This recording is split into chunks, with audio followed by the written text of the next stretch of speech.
So Allah will write it for him as a good deed, because he abandoned it out of fear of Allah. But if he refrains from it because he was unable to do it, while the intention to do it still remains, it will be written against him as a bad deed because his evil intention still remains.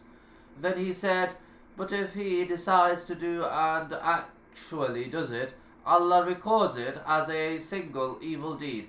Evil deeds are not multiplied because recompense for them are from the aspects of justice. And Allah will not be unjust to anyone, nor write against him something he did not do. So he writes an evil deed against him. As for the multiplicity of good deeds, it is a bounty from Allah, glorious is He and exalted. This is a great hadith and glad tiding to the Muslim, and an encouragement for him to intend good, act on it, and refrain from evil. It also contains warning against evil intention, for it will destroy its companion, as recorded in the hadith that the Prophet said, if two Muslims meet each other with their words, then both the killer and the killed will be in the hellfire. They said, O Messenger of Allah, it is all right with regards to the killer, but what about the killed?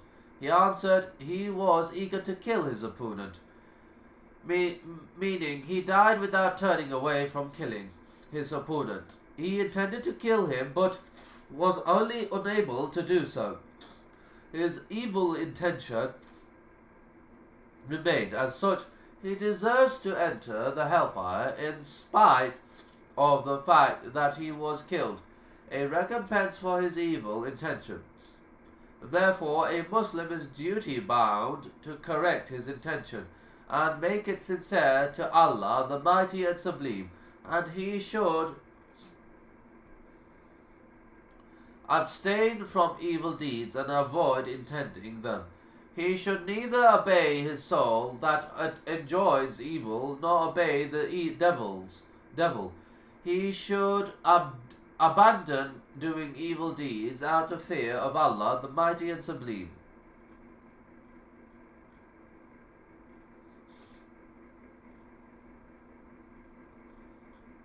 Hadith 38. Allah the Exalted said, whoever takes any of my beloved for an enemy, I have extended notice of war to such.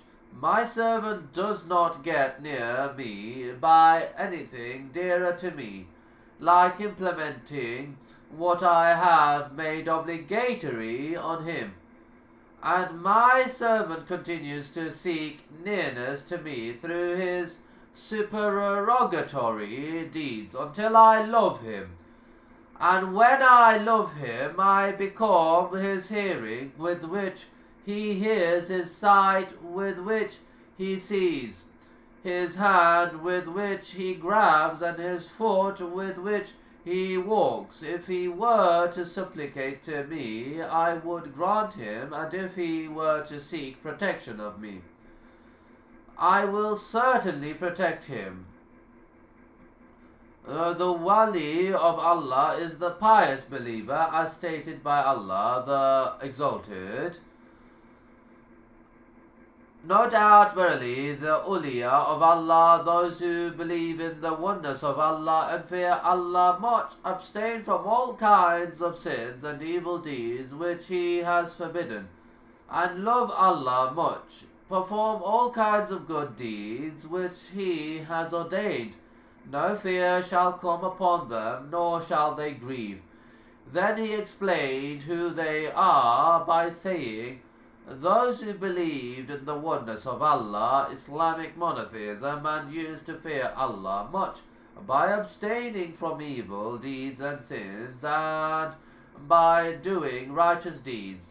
So the awliya of Allah are the pious believers. Every pious believer is a wali of Allah, the Mighty and Sublime. Allah's waliya is His love and support for his slave, and to be with him, supporting him, aiding him, guiding him, and loving him. So al-waliya means love, aid, and support. Allah, the Mighty and Sublime, says, Allah is the wali, protector or guardian of those who believe. He brings them out from darkness into light. But as for those who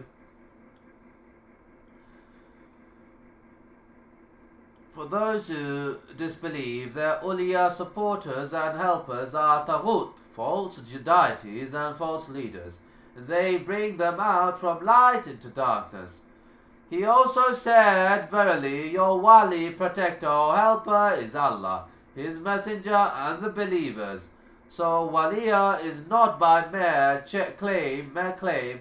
It is not everyone who says he is a wali that is a wali of Allah. He may be a wali to the devil. Some claim to be awliya while they are not pious believers.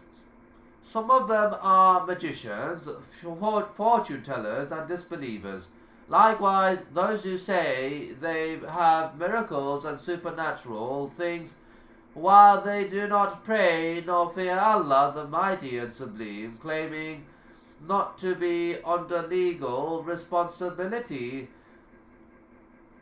because they are awliya of Allah and because they have connected with Allah and are not in need of actions. Some of the people, unfortunately, regard them as awliya of Allah, while they are actually awliya of the devil. And we seek Allah's refuge. It is sheer fallacy and affront to Allah that his enemies be made his awliya. This is the governing rule regarding being Allah's wali, that he believes in Allah and fears him, and he is not pleased that others beside him should be worshipped. He would rather invite Allah's oneness and his worship. As for one who commands people to worship him, venerate and exalt him, such a person is the wali of the devil, as stated by Allah. But as for those who disbelieve, their awliya, supporters and helpers are taghut, false deities and false leaders. They bring